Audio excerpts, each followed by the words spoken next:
Conferencia sobre Frantz Fanon, 25 de abril de 2025, Feria del Libro de la Fundación Cultural del Banco Central Boliviano. Feria Cultural del Libro que organiza la Fundación Cultural del Banco Central de Bolivia en la ciudad de El Alto. Esta es la carpa Marina Núñez y estamos abriendo la programación del día con la actividad Fanon y la Liberación Nacional. Esta es una actividad que está organizando la carrera de Sociología de la Universidad Mayor de San Andrés y vamos a contar con la participación del doctor Esteban Ticona, del doctor Oscar Vargas y del maestro Eduardo Paz Rada. En un segundo o en unos minutos se va a completar la testera. Vamos a dar inicio a la actividad. Bienvenidas y bienvenidos. Buenos días a todos, a todas, por visitar esta carpa de la exposición de la Feria del Libro de la Fundación del Banco Central y a la cual se adhiere la carrera de Sociología de la UNSA en coordinación con un proyecto que estamos desarrollando y que puede interesarles a ustedes, que se llama la Comunidad Frantz Fanon, ¿no? Que es una iniciativa precisamente del doctor Esteban Ticona, quien a principio de año me planteó que podamos impulsar una actividad o una serie de actividades para poder conocer el pensamiento de Frantz Fanon, quién es Frantz Fanon, qué aportes ha hecho Frantz Fanon al campo revolucionario, y no solo al campo revolucionario, sino también al campo de la teoría social, al campo de la política y sobre todo, creo yo, al campo de la lucha anticolonial, sobre todo tomando su experiencia, que como vamos a ir señalando, es una experiencia muy importante y valiosa porque tiene que ver con su praxis, con su vida y con su profesión. Entonces, el objetivo de este conversatorio es precisamente intercambiar ideas al respecto de los aportes de Fanon al proceso de liberación nacional. Entonces, es Fanon y la liberación nacional. ¿Y por qué Fanon y la liberación nacional? Porque él va a participar del Frente de Liberación Nacional de Argelia, ¿no? Y a partir de su participación y durante casi 10 años de una militancia política, él va a participar, ¿no?, de este proceso de liberación, y en la medida que va desarrollando, ¿no?, su militancia, ¿no?, va desarrollando un conjunto de ideas, un conjunto de propuestas, un conjunto de testimonios que, ¿no?,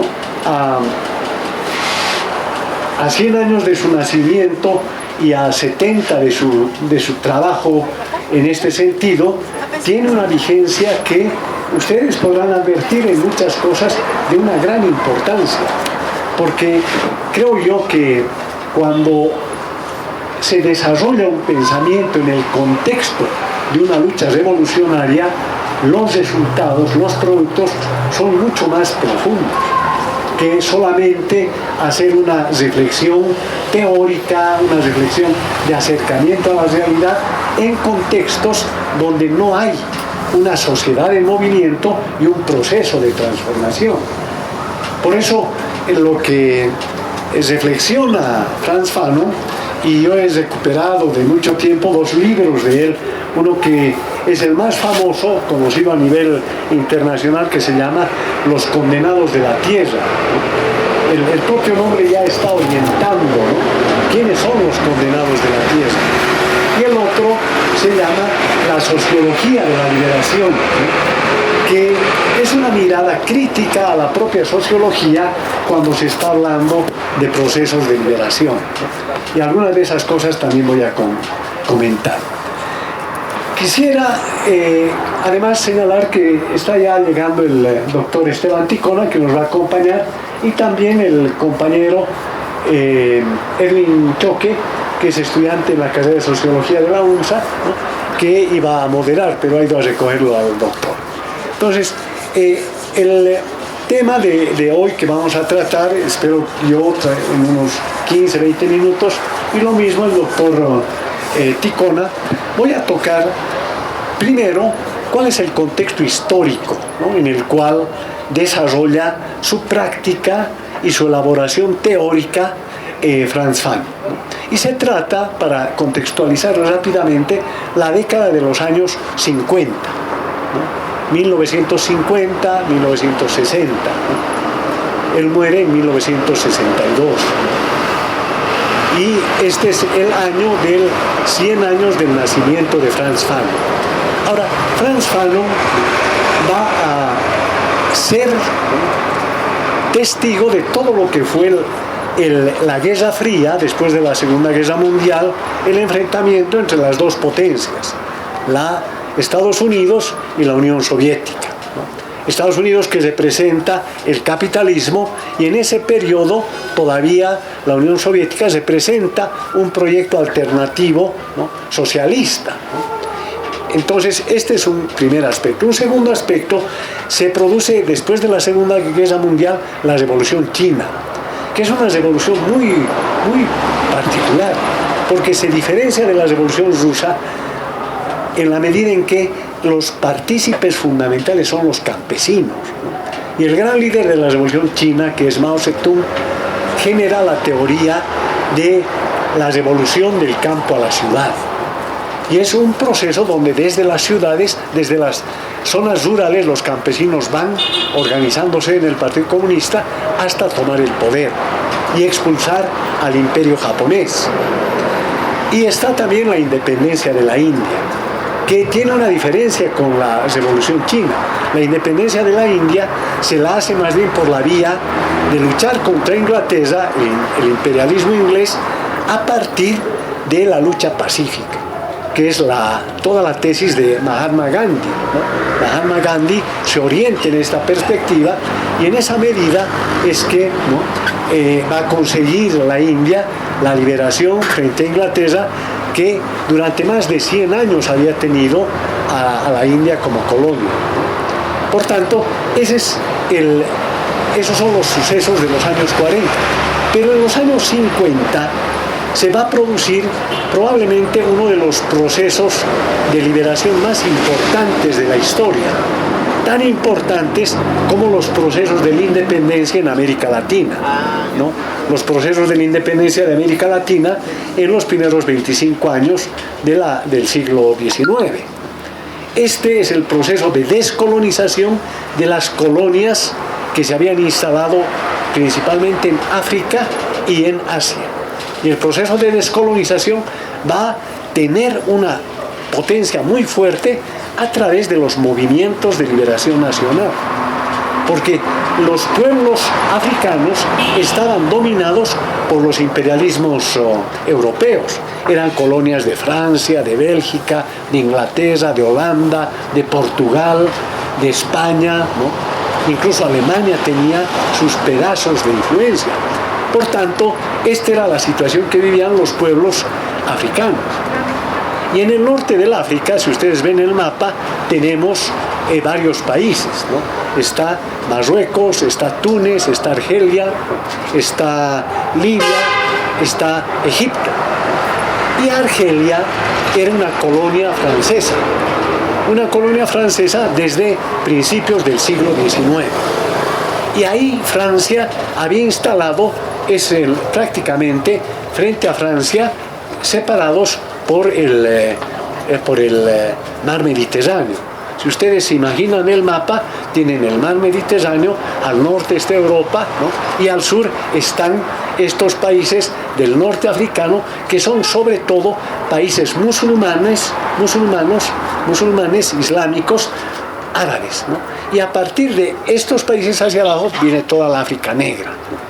Entonces, es ahí donde se produce el proceso de descolonización, de lucha, de liberación contra las potencias europeas, entre ellas Argelia. Y en Argelia, ¿no? Y aquí entro a Frantz Fanon, era una colonia francesa, ¿no? Había alrededor de 10 millones de habitantes, 1 millón de ellos franceses, y de estos millón de franceses, su ejército, el ejército francés de ocupación, eran alrededor de 500.000 soldados franceses que respaldaban al gobierno imperialista, al gobierno colonialista de Francia en Argelia. Y va a comenzar, ¿no?, la Guerra de Liberación en 1953 y va a durar alrededor de 9 años, ¿no?, con distintos momentos de lucha. Y en ese contexto se forma el Frente de Liberación Nacional. Y Frantz Fanon, que es un negro, ¿no?, que nace en una colonia francesa en el Caribe, la isla de Martinica, se va a estudiar, saliendo bachiller, se va a estudiar medicina a Francia, va a estudiar psiquiatría, va a acabar psiquiatría y cuando acaba psiquiatría, ¿no?, se va a Argelia. Y es ahí donde tiene el impacto de la sociedad argelina, ¿no? Y va con la idea de hacer un servicio de carácter médico, psiquiátrico, pero se encuentra que está un pueblo en efervescencia en la lucha de liberación. Entonces ahí va a encontrar el espacio donde va, ¿no?, desarrollar su práctica médica, pero al mismo tiempo va a desarrollar su actividad política y su reflexión teórica, social, política, cultural, para entender al pueblo argelino y la situación colonial en la que vivía. Porque colonia, ¿no?, una colonia es un territorio donde el pueblo indígena, como llama Fanon, es un pueblo dominado, oprimido por una fuerza externa, que pone su gobierno, pone sus militares, pone su administración, pone su medicina, pone su cultura, su idioma, todo. Y los pueblos del norte de África van a empezar este proceso de emancipación, de liberación de los años 50 y Argelia entre ellos. Y ahí se forma el Frente de Liberación Nacional, ¿no? Y va a ser el contexto en el cual va Frantz Fanon a escribir sus principales libros, ¿no? Y hace un momento, Carlos, charlábamos un poquito y decíamos, ¿qué ha aportado en la teoría Fanon? Probablemente él no ha hecho un trabajo de gabinete, de hacer una teoría de manera exprofesa, sino la teoría y la práctica le van generando una propuesta que va a tener, como les decía al comienzo, una vigencia hasta hoy, porque, ¿no?, va a sacar las ideas de la experiencia del pueblo en su lucha de liberación y la va a reflexionar en contraste con la sociología europea, en contraste con la medicina europea, en contraste con las ciencias sociales europeas. Y precisamente en este libro que les voy a comentar, que se llama Sociología de la Liberación, él va a analizar una serie de aspectos de la vida cotidiana, pero que en una sociedad como la árabe, la musulmana, que si ustedes conocen un poco, es una sociedad, o era una sociedad bastante tradicionalista, con fundamentalismo religioso, y donde el patriarcado era muy poderoso y las mujeres, hasta hoy ustedes deben saber, que se cubre, ¿no?, la cara con un velo, ¿no?, y tiene un vestido largo, ¿no? Y lo primero que analiza es qué significa el velo de las mujeres en el mundo argelino, en el mundo árabe. Y lo primero que dice, los europeos cuando vienen al norte de África, lo primero que les llama la atención es por qué siguen manteniendo el velo las mujeres.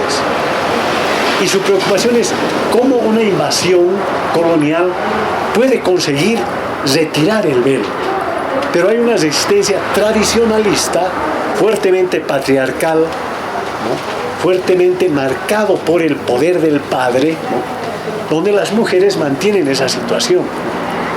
Pero se va convirtiendo el velo en una manifestación de la resistencia anticolonial. Es decir, las mujeres argelinas no están a disposición de los europeos, pero mantienen esas tradiciones, diríamos desde Occidente, muy retrógradas. pero se va convirtiendo el velo en una defensa. Pero en el proceso de liberación, aquí viene lo interesante,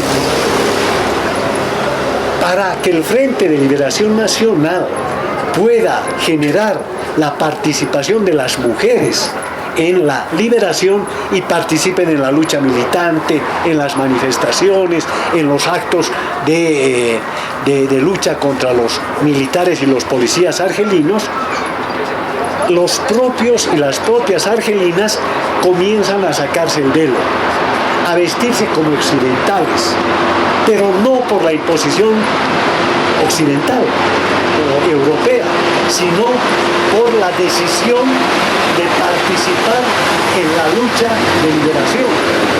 Entonces vean cómo un aspecto como es el velo, que se puede estudiar en términos religiosos, en términos culturales, se convierte en un instrumento de lucha.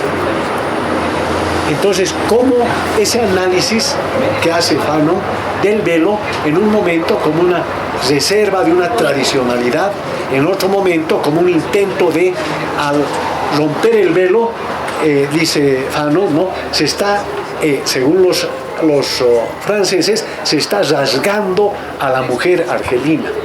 Pero ya en un tercer momento, ¿no?, se convierte el sacarse el velo en un instrumento de lucha, para que las mujeres jóvenes se hagan militantes y participen en atentados armados, en enfrentamientos contra el ejército invasor. Se convierte en un instrumento de liberación. Un segundo caso que les voy a comentar es el tema de la radio, que para esa época la radio, los años 50, era el medio de comunicación más importante. No había televisión, no había, como hoy tenemos muchos medios, el celular, etc. Era la radio el más importante. Y los franceses llevan la radio a Argelia, ¿no?, para imponer primero su idioma. La radio en el idioma francés, para la colonia francesa en Argelia. Y sus programas eran de la cultura francesa, el idioma francés y todo eso, ¿no? Y los argelinos se resisten a tener radios, se resisten a escuchar las radios, ¿no?, en idioma francés. Y de esta manera manifiestan su oposición a la cultura francesa. Pero aquí viene el hecho trascendental. Hay un momento en que el Frente de Liberación Nacional empieza a transmitir y hacer su propia radio clandestina frente a la voz de Argel, que se llamaba la radio de los franceses, ¿no? El Frente de Liberación Nacional forma la radio, ¿no? Se llamaba la radio del combate por la liberación argelina. Y es el momento en que, esto es lo interesante, los argelinos en el campo y en la ciudad comienzan a comprarse radios para escuchar su radio clandestino. Y eso sorprende a los franceses, que empiezan a comprar tantos radios los argelinos. E incluso se vuelve el comprar y vender radios a transistores para el campo, a batería, ¿no?, porque se convierte en un instrumento de lucha de liberación. Y los franceses empiezan a controlar el comercio de las radios receptores. Entonces, ¿no?, los comerciantes argelinos comienzan a traer de contrabando de otros lugares radios para vender. Y la radio, que había sido rechazada porque era una imposición colonial, se convierte en un instrumento de lucha y de organización política del pueblo argelino. Entonces, otro elemento, vean ustedes cómo, ¿no?, el velo, en este caso la radio, ¿no?, se convierte pues en recursos e instrumentos de la lucha, ¿no? Cuando un pueblo está movilizado, se está organizando, está rompiendo los lazos coloniales que había impuesto y estaba imponiendo Francia. Por tanto, rasgos, sacarse el velo, es pues la conspiración del pueblo contra la opresión y la dominación. Lo mismo va a ocurrir con la familia argelina, cerrada, paternalista, donde la palabra del padre era incuestionable, ¿no? Las hijas mujeres no podían mirarle a la cara al padre, solo los hijos, ¿no? La familia empieza a cambiar cuando los jóvenes primero en las familias se empiezan a afiliar a la lucha de liberación argelina. Y empiezan a hablar de tú a tú con el padre. Y el padre, o los padres en principio, se sorprenden de esto. Se estaban rompiendo centenares de años de tradición religiosa y cultural. Pero la lucha de liberación está convocando a los jóvenes. Entonces, los jóvenes comienzan a salir de sus casas, convencen a sus padres de que tienen que ir a la lucha de liberación, en el campo y en la ciudad. Entonces, ¿no?, los padres comienzan a entender el sentido que tiene el diálogo horizontal con los hijos primero, y después con las hijas, que no podían ni verle la cara al padre, no podían hablar delante de él. Cuando se suman al proceso de liberación, se suman pues, ¿no?, hablando con los padres, y los padres entendiendo que sus hijos están en la lucha por la liberación del pueblo argelino. Entonces, la forma de la familia también se transforma en el proceso de lucha de liberación. El papel de los hijos, el papel de los padres, las familias. Y las familias se comienzan a convertir en los espacios en los cuales se guardan las armas para la lucha revolucionaria, para la lucha guerrillera. Las madres mayores al comienzo se sorprenden mucho, pero se suman, mantienen sus tradiciones, pero son las que portan las armas, llevan las granadas de un lado a otro, ¿no?, llevan los mensajes, ¿no?, llevan a las cárceles que estaban plenas, plagadas de presos argelinos que luchaban con su pueblo y que la colonización francesa los tenía detenidos. Entonces, todas las familias se van convirtiendo en instrumentos de la lucha de liberación. Y finalmente, en este libro, ¿no?, lo que nos plantea Fanon es todo lo que significa la medicina. Vean ustedes, la medicina, que es un medio, un conocimiento para enfrentar la enfermedad, ¿no?, y que los médicos franceses inicialmente eran rechazados por el pueblo argelino, porque veían un peligro, porque rompía sus tradiciones médicas, porque los pueblos árabes y los pueblos africanos, los pueblos negros, tienen sus propias tradiciones médicas, pero viene toda la medicina y los médicos franceses y europeos, ¿no?, a llevar la medicina, y tienen muchas dudas los argelinos sobre esto, ¿no? Y la relación entre el argelino, la argelina, con el médico es una relación de distancia, es una relación de congelamiento. Asisten al médico, pero es una relación fría, que sorprende a los médicos. Y claro, toda la teoría de los médicos franceses partía de algo que les va a recordar muchas cosas de nuestra propia realidad, ¿no? Consideraban que los africanos, que los árabes eran inferiores, eran subhumanos, y el ejército francés de ocupación, ¿no?, al pueblo argelino los llamaba el pueblo de las ratas, y hay que matar a las ratas. Entonces, la concepción médica, que es toda una concepción del darwinismo social, ¿no?, Europa, ¿no?, el imperio, la potencia, y las colonias, ¿no?, formadas por indígenas, ¿no?, que son subhumanos. Por tanto, hay que considerarlos como subhumanos, como animales. Y toda esa medicina llevan allí, ¿no? La experiencia nuestra, de América Latina, es la experiencia de 500 años de coloniaje. Ellos tienen una experiencia de coloniaje de 120 años de Europa. Y a los negros y a los árabes, a mediados del siglo XX, todavía los consideran inferiores a los seres humanos. Y todo eso va a reflexionar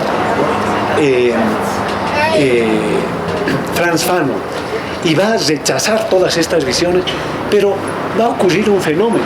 Cuando el Frente de Liberación Nacional comienza a desarrollar ya espacios territoriales controlados, liberados, empieza a avanzar del campo a la ciudad, muy parecido al fenómeno chino, empiezan a tener control de ciudades y cercar las ciudades de franceses, ¿no? Comienzan a recuperar ellos la medicina. Porque cuando comienzan a necesitar médicos para sus heridos, medicinas y productos farmacéuticos para tratamiento de sus enfermedades, ¿no? Los franceses, ¿qué hacen? Cierran las farmacias, evitan que se vendan productos farmacéuticos a la población argelina. Entonces, ¿cómo la medicina, la farmacéutica, también se convierten en instrumentos de lucha? Y el Frente de Liberación Nacional argelino va a utilizar también a los médicos argelinos y franceses que se suman al Frente de Liberación Nacional con su propia medicina y desarrollan, ¿no?, formas de apoyo a sus heridos, de curación a los torturados, a las enfermedades de los niños, ¿no? Se apropian bajo su propia perspectiva de la medicina.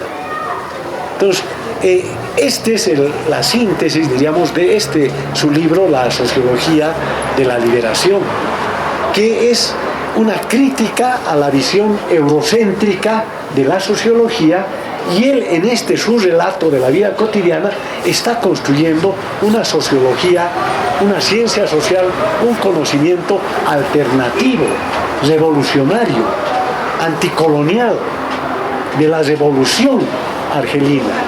Entonces es una cosa, para nuestra experiencia, preciosa e importante. El otro libro, el más famoso que les decía, es Los Condenados de la Tierra, ¿no? ¿Y qué toca en Los Condenados de la Tierra Frantz Fanon? Ahí, de una manera más sistemática, va a trabajar algunos aspectos más político y cultural, ¿no? Y aquí va a comenzar con un tema clave, que es el de la violencia. ¿Por qué los procesos revolucionarios son violentos? ¿Por qué las luchas anticoloniales son violentas y revolucionarias? Porque son, dice, la respuesta a la violencia de los colonialistas. La violencia en Argelia de 500.000 soldados, paracaidistas, policías recontraarmados, ¿no?, contra el pueblo, torturado, amenazado, perseguido. La violencia es una contraviolencia contra la violencia colonial. Y eso es lo que reivindica Frantz Fanon. La violencia como un recurso de los pueblos para enfrentar al colonialismo francés. Porque la colonia es un colonialismo que se expande en todas las fases de la vida, como hemos visto en la primera parte, y su instrumento es la violencia y la ideología, ¿no? Es la cultura y es también, ¿no?, la amenaza permanente, ¿no?, la tortura, la agresión, la masacre al pueblo argelino. Por tanto, la única respuesta que puede haber es una respuesta violenta. Además, ¿no?, esa opresión colonial está acompañada del racismo, de eso que decíamos hace un momento, de la inferiorización del pueblo árabe en Argelia, de los pueblos negros en el África. Y todo eso va a retratar un negro como Frantz Fanon, para mostrar que esa realidad requiere tener una respuesta de la misma dimensión, una respuesta de violencia, pero una violencia creativa, una violencia, entre comillas, de las ratas, como llaman los franceses. Es la violencia de los esclavos, de los subhumanos, con una recuperación de su dignidad y de la soberanía del pueblo argelino. Y aquí incorpora una reflexión Frantz Fanon muy importante, que es la reflexión en torno a que los pueblos del tercer mundo en ese momento, la década de los 50, en todos los pueblos del África, en gran parte del Asia y en América Latina, están produciendo levantamientos revolucionarios. En algún momento hace la referencia a Cuba, por ejemplo, o a los procesos que en varios países en América Latina están luchando contra el imperialismo norteamericano, como los argelinos y los africanos están luchando contra las potencias imperialistas europeas, ¿no? Y ahí reflexiona que la lucha y la violencia debe ser partícipe en todos los países del tercer mundo. Y es un periodo en el cual se van coordinando las luchas de liberación. Ahí se forma, ustedes han debido escuchar hablar de el movimiento de los países no alineados, que es el movimiento de los países del tercer mundo que no se alinean ni con la Unión Soviética ni con los Estados Unidos, sino como tercer mundo, como no alineados, crear y desarrollar su propio proyecto. Y se produce el año, creo que 55-56, un famoso acuerdo de Bandung, que es en una ciudad africana, si no recuerdo mal, donde se reúnen los representantes de estos movimientos de liberación y de los gobiernos que ya habían conseguido su liberación para formar este movimiento tercermundista, este movimiento de los no alineados. Un otro tema que va a tocar en este contexto Frantz Fanon va a ser el de la importancia del espontaneísmo en contraste, pero en combinación con la organización política.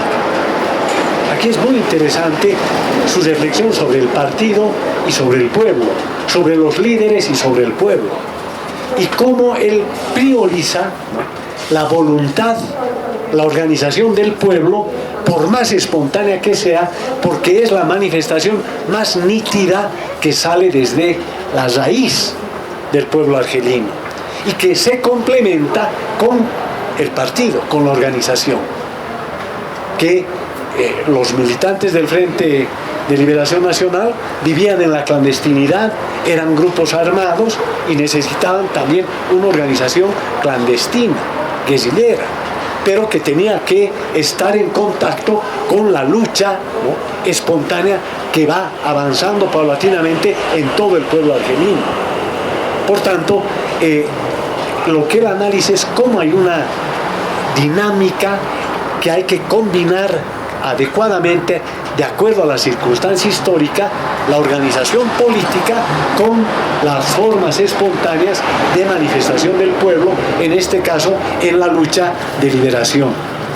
Y aquí, ¿no?, apunta un tema crucial, el tema de la conciencia nacional, es decir, la lucha política e ideológica del Frente de Liberación Nacional, que tiene, ¿no?, la obligación, dice él, de desarrollar un proceso de construcción y de desarrollo de la conciencia nacional, porque es la única manera de que inclusive las distintas tribus, los distintos grupos, las distintas colectividades, ¿no?, se adhieran a un proyecto común de la unidad argelina contra la opresión francesa. Entonces, la unidad nacional y la conciencia nacional van acompañadas en la lucha, donde incluso la separación entre lo urbano y lo rural, que era muy fuerte, tiene que irse cesando en función de eso, en función de generar una nación argelina, una conciencia nacional argelina que se debe construir sobre la base de los deseos y los impulsos del pueblo argelino. Y esta lucha es antirracista, es una lucha por defender, dice Fanon, defender nuestra propia piel, que es una cosa muy importante, defender nuestra propia piel. Entonces, la guerra de liberación es un proceso también de toma de conciencia y de necesidad de toma de conciencia del pueblo argelino. Y ya para acabar, quisiera hacer una referencia a un último aspecto, que es el relacionado a la cultura nacional. Fanon va a ser un defensor de la cultura nacional, construida otra vez desde la experiencia popular y desde la experiencia de la lucha de liberación, y que es una lucha contra la imposición del pensamiento eurocéntrico, contra la imposición, ¿no?, del pensamiento francés y de la cultura francesa, que intenta arraigarse y profundizar en el pueblo argelino. Por tanto, ya podemos concluir señalando que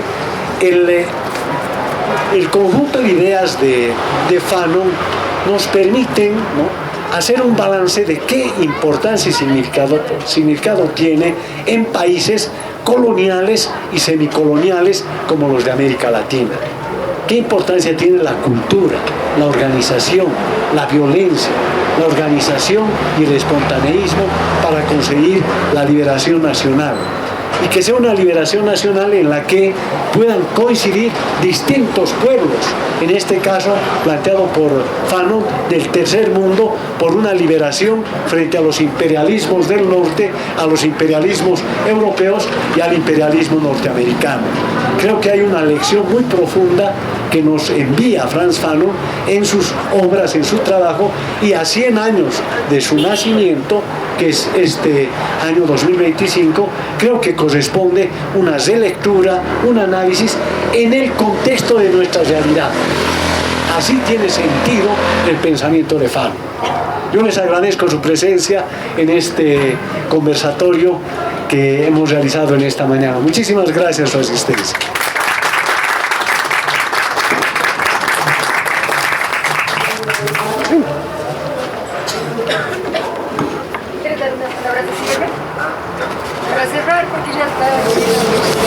Si quieren comentar o preguntar. Sí, bueno, queremos agradecer por haber participado del conversatorio. Como decía el licenciado al inicio, esta es una actividad parte del conjunto de otras actividades que se han hecho en la agenda de la comunidad Frantz Fanon. Entonces, actualmente también estamos con un seminario virtual presencial. Posteriormente vamos a tener una exposición artística social sobre las ideas de Frantz Fanon, y por los meses de junio, julio, vamos a tener dos coloquios, uno nacional y otro internacional. Entonces les invitamos a poder seguir en las redes, ¿no?, de la carrera de Sociología, a través del Facebook, donde vamos a estar promocionando. Muchas gracias. Muchas gracias.